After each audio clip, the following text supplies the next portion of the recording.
నమస్తే. Welcome to Andhra Prabha. నేను Prashanth.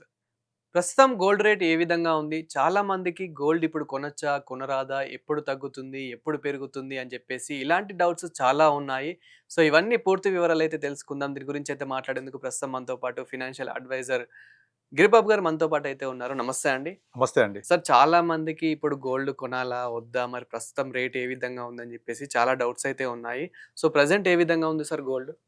Last 2 days నుంచి ఇంటర్నేషనల్ వైస్‌గా చాలా టెన్షన్స్ ఇంక్రీజ్ అయినా గోల్డ్ రేటు 1,63,000, 1,64,000 మించి పైకెళ్ళట్లేదు. హ్మ్. ఆల్రెడీ 180 టచ్ అయ్యి లాస్ట్ ఇంతకు ముందు ఒక 2 నెలల క్రితం ఆ ఫాస్ట్ ర్యాలీ అయింది కదా!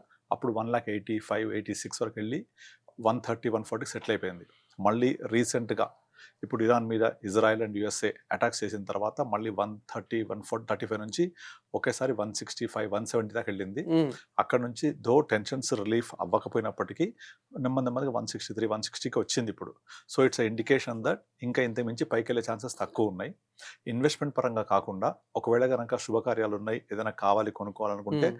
నెమ్మదిగా కొనుక్కోవడం స్టార్ట్ చేయొచ్చు. దే కెన్ ఎక్స్పెక్ట్ 155, 150, 148 వరకు రావచ్చు. ఒక్కసారి కనుక యుద్ధం ముగిసిపోయింది, ఓకే. చర్చలు మొదలయ్యాయి, ఇక బాంబింగ్ ఆపేస్తాము అనేదైనా హ్మ్. ఒక చిన్న పాజిటివ్స్ వచ్చింది అంటే డెఫినెట్లీ గోల్డ్ కరెక్ట్ అవ్వడానికి ఛాన్సెస్ ఉన్నాయి.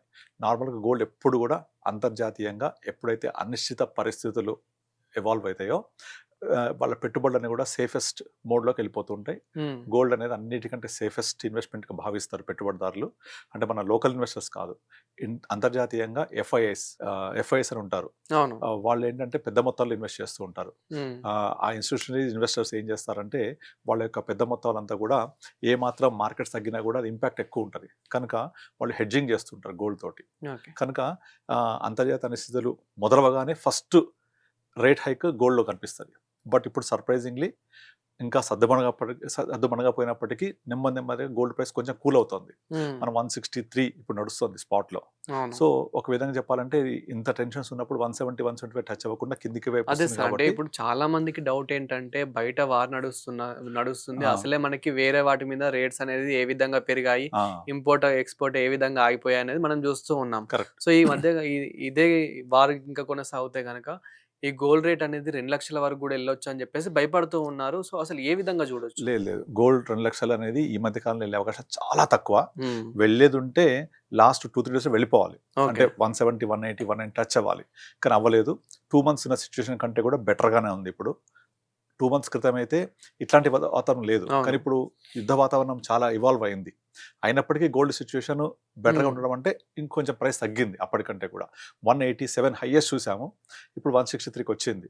Actually it has to cross above 180 కానీ అవ్వలేదు కాబట్టి హ్మ్. ఇంకా ఇక్కడి నుంచి ఈ యుద్ధ వాతావరణం ఏమైనా సద్దుమణిగి, చర్చలు జరిగి కొంచెం పాజిటివ్ అయితే డెఫినెట్‌లీ ఇంకొంచెం గోల్డ్ ప్రైస్ బెటర్ అవుతది. అంటే 160, 155 కూడా వచ్చే ఛాన్స్ ఉంది. హ్మ్. కనుక ఇక్కడ నుంచి 2,00,000 అవ్వడానికి ఛాన్సెస్ ఆర్ వెరీ అన్‌లైక్లీ. హ్మ్. అవ్వదనే చెప్తున్నాను. నా పర్సనల్ ఒపీనియన్ ఇది. సార్, కొందరు గోల్డ్ అనలిస్ట్‌లు ఏమని చెప్తున్నారంటే, ఇంకా రాబోయే రోజుల్లో ఇంకా తొందరలోనే తులం బంగారం ₹1,00,000 గూడా రావచ్చు, 90,000 గూడా రావచ్చు అని చెప్పేసి కూడా చెప్తూ ఉన్నారు. సో, ఇది పాజిబులా? ఒకవేళ ఇది అవుతే గనుక ఇంకెన్ని డేస్ పట్టొచ్చు? అది 90,000కి లక్ష అనేది వాళ్ళ ఊహాగానాలే. ఓకే. ఎవ్వరు కూడా ఈ ప్రైస్ ఇంతని చెప్పలేరు. హ్మ్. అలా ఎందుకు అంటున్నారు అంటే దాని ర్యాలీ అలా అయింది కాబట్టి. హ్మ్. సో, డెఫినెట్‌లీ 70,000 2024 అరౌండ్ జూన్, జూలైలో 70,000 చూసాం. 25 ఎండ్ వరకల్లా చాలా పైకెళ్ళిపోయింది. అవును. కనుక ఎప్పుడైతే అంత ర్యాలీ అవుతదో కొంత ప్రైస్‌లో కరెక్షన్ ఉంటది మళ్ళీ. హ్మ్. కనుక ఆ ప్రైస్ కరెక్ట్ అయ్యి 75 దగ్గర స్టార్ట్ అయింది కాబట్టి అట్‌లీస్ట్ 90,000 ₹1,00,000 రావచ్చు అని ఆ అనలిస్ట్‌ల ఒపీనియన్ కావచ్చు. కానీ నా ఉద్దేశంలో అయితే అంతవరకు రావడం అయితే చాలా కష్టమే. అంటే హ్మ్. అక్కడికి రావాలంటే ఆల్‌మోస్ట్ ఆల్ 30, 40% కరెక్ట్ అవ్వాలి. ఓకే. సో, 30, 40% కరెక్ట్ అవ్వడం అనేది కనిపించట్లేదు ఇప్పుడు. ఎందుకంటే మీరు గోల్డ్ గనక చూస్తే 2013లో హ్మ్. అరౌండ్ 30,000 మీరు గూగుల్‌లో సెర్చ్ కొట్టొచ్చు. 2013 అరౌండ్ జూన్, జూలైలో 29,600 ఎగ్జాక్ట్‌లీ 24,000 అదే టైం ఏప్రిల్, మేలో 69,000, 70,000 అంటే ఆల్‌మోస్ట్ ఆల్ 11 ఇయర్స్‌లో గోల్డ్ జస్ట్ డబలే అయింది. డబల్ కంటే ఒక 5-10% ఎక్కువగా. హ్మ్. 30,000ది 64, 65,000 అయింది. ఎప్పుడు 11 ఏళ్లలో. ఓకే. 2013 నుంచి 24 జూన్ వరకు. కానీ 24 జూన్ నుంచి 22 1½ ఇయర్‌లో అదే 60,000ది 1,70,000 అయింది. హ్మ్. అంటే ఒక ర్యాలీ అనేది 1 ఇయర్‌లో ఎంత ఫాస్ట్‌గా, ఎంత హ్యూజ్ ఎళ్ళిందో మనం అర్థం చేసుకోవచ్చు. అవును. కానీ దానికి ముందు 11 సంవత్సరాలు ఏం లేదసలు. హ్మ్. Not even FD rate. FD కూడా 9 ఏళ్ళకి డబుల్ అవుతుంది, కానీ ఇది 11 ఏళ్ళకి కూడా డబుల్ కాలేదు. సో అంత ఓవరాల్గా అంత కూల్ అయ్యి అసలు ఎక్కడ మూవ్ అవ్వని గోల్డ్ ఒక్కసారిగా 1.5 ఇయర్ ఇంత మూవ్ అయ్యేసరికి డెఫినెట్లీ అదంతా కూడా కరెక్ట్ అయ్యి మళ్ళీ 90,000 ఎక్కడ ర్యాలీ స్టార్ట్ అయిందో, ఇది నార్మల్గా టెక్నికల్ అనాలిసిస్ట్ చెప్తుంటారు ఈ విషయం. మీరు ఈక్విటీ మార్కెట్ కానీ ఏ గోల్డ్ మార్కెట్ కానీ ఎప్పుడైనా సరే ఒక లెవెల్ ఇలా అప్ సైడ్ బ్రేక్ చేసుకుంటూ పైకి వెళ్తుందో మళ్ళీ ఆ గ్యాప్స్ అన్ని ఫిల్ చేసుకుంటూ కిందికి రావాలి. అలా గ్యాప్స్ ఫిల్ చేసి అక్కడ నుంచి స్ట్రెంత్ అయ్యి మళ్ళీ ప్రైస్ పైకి వెళ్తుంది అనే ఉద్దేశంలో చెప్తున్నారు. ఇదంతా టెక్నికల్ అనాలిసిస్. కానీ ఫండమెంటల్స్ ఏం చెప్తున్నాయి? గోల్డ్ పరిస్థితి ఎలా ఉందనేది different story. Fundamentally gold is very strong to buy. ఎందుకు అంటే ఇంటర్నేషనల్ వైజ్గా చాలా అనిశ్చితి ఉంది కాబట్టి. అదే రీజన్ వల్ల ఫండమెంటల్ రూల్స్ వల్ల రీజన్స్ వల్ల మాత్రమే పెరిగింది అది. కనుక దాన్ని అనలిస్టులు చెప్పే 90,000 వస్తుంది, 1,00,000 వస్తుంది, అది maybe may not be. But తగ్గడానికి అయితే ఛాన్సెస్ చాలా తక్కువ. మేబీ ఎంత వచ్చిన 120, 130 maybe good price. Okay sir, ఇప్పుడు ఏదైతే బయట వార్ జరుగుతుందో ఈ వార్ వల్ల యుఎస్ డాలర్ అనేది ఒకవేళ కొంచెం తగ్గిపోయినా కొంచెం పడిపోయినా కానీ ఇక్కడ మన గోల్డ్ రేట్ అనేది తగ్గే అవకాశం ఏమైనా? పర్ఫెక్ట్ గా this is the one reason. అంటే డాలర్ తగ్గడం అంటే ఏంటి? రూపీ స్ట్రెంత్ అవ్వడం. అవును. ఇప్పుడు గోల్డ్ ఇంతలా పెరగడానికి వన్ ఆఫ్ ద రీజన్ అది డాలర్ టర్మ్స్ లో పర్ ఔన్స్ పెరగడమే కాకుండా రూపీ వీక్ అయింది చాలా. మీరు రూపీ చూస్తే 2014లో 60 రూపాయలు ఉండేది, 2025 వరకల్లా 90 రూపాయలకి వచ్చేసింది. అంటే ఒక డికేడ్లో 50% రూపీ వీక్ అయింది. ఎప్పుడు చరిత్రలో ఎప్పుడు కూడా ఒక 10 yearsలో ఇంతలా వీక్ అవడం అనేది చూడలేదు అసలు మనం. అంత వీక్ అయింది రూపీ 60 to 90. ఇది ఇక్కడ నుంచి స్ట్రెంత్ అయ్యే ఛాన్సెస్ ఉన్నాయి. ఒక పక్క రూపీ స్ట్రెంత్ అయ్యి ఒక పక్క గోల్డ్ రేటు అంతర్జాతీయంగా తగ్గడం మొదలు పెడితే డబల్ పాజిటివ్ అది. అప్పుడు డెఫినెట్లీ డ్రాస్టిక్గా ఫాల్ ఉండే ఛాన్స్ ఉంది. మీరన్న 90,000, 1,10,000 రావచ్చు డ్రాస్టిక్గా, ఫాస్ట్ కూడా. డబుల్ ఇంపాక్ట్, రూపీ స్ట్రెంత్ అవ్వడం, gold in terms of dollars పడిపోవడం. బట్ అది అవుతుందా అవ్వదా చెప్పలేం. ఎందుకంటే 80 టచ్ అయినప్పుడే చాలా ఎక్కువ అనుకున్నారు, అక్కడి నుంచి 90 అయిపోయింది. అక్కడ నుంచి ఇప్పుడు మనం 92, 93 చూస్తున్నాం. సో అంత డిఫరెన్స్ ఉంటుంది. సార్ ఒకవేళ గోల్డ్ రేట్ తగ్గుతుంది అనుకుంటే కనుక దాదాపు ఎన్ని డేస్ పట్టొచ్చు అనుకోవచ్చు ఇంచుమించు? అది ఎవరు ప్రిడిక్ట్ చేయలేరు అది. సో అది సడన్ గా ఎట్లయితే మనం చూసి కళ్ళ ముందు వెళ్ళిపోయిందో అట్లే 10 రోజులు, 15 రోజులు, నెల రోజుల్లో కూడా రావచ్చు. ఎందుకంటే ఈ గోల్డ్ అనేది ఒక కమోడిటీ. ఇది ప్యూర్ గా డిమాండ్ అండ్ సప్లై మీద మాత్రమే ఆధారపడి ఉంటుంది. అంతేగాని ఒక కంపెనీ షేర్ ప్రైస్ పెరుగుతుంది తగ్గుతుంది అనేది ఆ కంపెనీ రిజల్ట్స్ బట్టి, కంపెనీ బిజినెస్ బట్టి, కంపెనీ ప్రాఫిటబిలిటీ బట్టి అసెస్ చేయొచ్చు. ప్లస్ గోల్డ్ అలా కాదు, it's purely demand and supply. Demand ఎందుకు వస్తుంది? సప్లై ఎప్పుడు కాన్స్టెంటే ఉంటుంది గోల్డ్. ఆ సప్లై అంత డ్రాస్టిక్గా చేంజ్ అవ్వదు. Only demand is determining the price. కనుక ఆ డిమాండ్ ఎంతలా ఫాస్ట్ వెళ్తుంది, ఎంతలా కిందికి వస్తుంది అని డిమాండ్ని బట్టే ప్రైస్ మూమెంట్ ఉంటుంది. కనుక ఆ డిమాండ్ అనేది ఇంటర్నేషనల్గా స్పట్ అవ్వడం వల్ల పెరిగింది. నెమ్మదిగా కూల్ అవుతూ ఉంటే ఆటోమేటిక్ తగ్గిపోతుంది. సార్ కేవలం గోల్డ్ పైన ఇన్వెస్ట్మెంట్ చేద్దాం అనుకునే వారికి ఇప్పుడు ఇన్వెస్ట్మెంట్ చేస్తే బాగుంటుందని సజెస్ట్ చేస్తారా, లేదంటే కొన్ని డేస్ ఆగమని సజెస్ట్ చేస్తారా? గోల్డ్ ఒక్కటే ఇన్వెస్ట్మెంట్ అనేది కరెక్ట్ కాదు. ఇప్పుడు కాదు, ఎప్పుడు కాదు.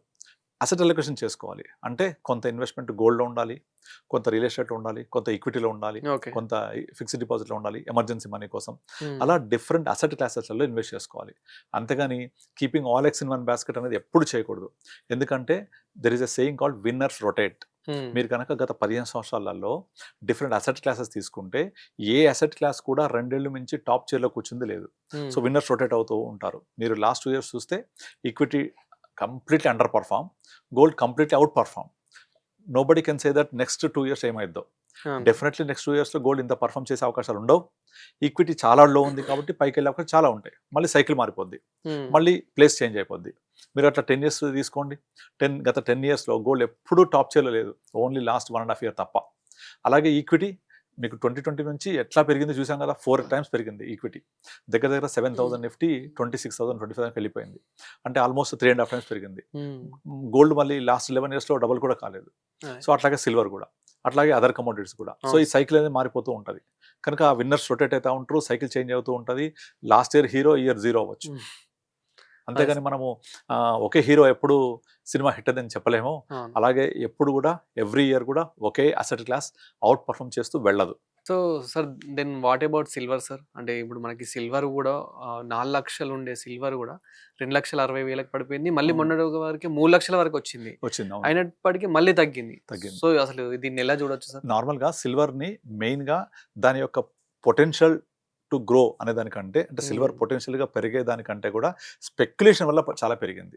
ఎంత స్పెక్యులేషన్ అయిపోయింది అంటే టోటల్గా సోషల్ మీడియా నిండా, ఇన్స్టాగ్రామ్ నిండా సిల్వర్కి పెరగడానికి స్కోప్ ఎక్కువ ఉంది, దాన్ని ఇండస్ట్రియల్ ప్రొడక్టివిటీలో వాడుతున్నారు, లేకపోతే ఈవీలో వాడుతున్నారు అని విపరీతంగా చెప్పి అందులో కొంత నిజం లేకపోలేదు. హ్మ్. ఇలా ఒక పాజిటివ్ అట్మాస్ఫియర్ కల్పించేసరికి ప్రతి ఒక్కళ్ళు హ్మ్. అసలు నాకు అఫోర్డబిలిటీ ఉందా లేదా, నేను చేయగలనా లేదా, అవసరం ఉందా లేదా, ఇవన్నీ పక్కన పెట్టి ఇక సిల్వర్లో ఇన్వెస్ట్ చేస్తే తప్ప మనకిప్పుడు లైఫ్ లేదు, అసలు సిల్వర్ ఇన్వెస్ట్ చేయాల్సిందే, అది లేకపోతే పెద్ద అసెట్ క్లాస్ మిస్ అయిపోతాము, పెద్ద లాభాలు కోల్పోతాము అని విపరీతంగా జనాలు పరిగెత్తి మరి అప్పులు చేసి మరి సిల్వర్ తీసుకొచ్చి, ఇక రీసెంట్గా ఆర్బీఐ కూడా సిల్వర్ మీద కూడా లోన్స్ తీసుకోవచ్చు అని ఒక కొత్త స్కీమ్ హ్మ్. ఇంట్రొడ్యూస్ చేసింది. దాంతో నాకు చాలా కాల్స్ వచ్చాయి, ఎప్పుడు స్టార్ట్ అవుతుంది సిల్వర్ మీద, ఏ బ్యాంకులు ఇస్తున్నాయి సిల్వర్ మీద లోన్స్, ఎందుకంటే సిల్వర్ ఉంది, బ్యాంకులో పెట్టాలి, అప్పు తేవాలి, మళ్ళీ సిల్వర్ కొనాలి, మళ్ళీ హ్మ్. సిల్వర్ తాకట్టు పెట్టాలి, మళ్ళీ అప్పు తేవాలి. అవును. ఇదేంటంటే 2008 సబ్‌ప్రైమ్ ఇష్యూ అని తెలుసు కదా, హ్మ్. ఆర్థిక మాంద్యం వచ్చింది, లేమన్ బ్రదర్స్ క్రైసిస్ అయింది.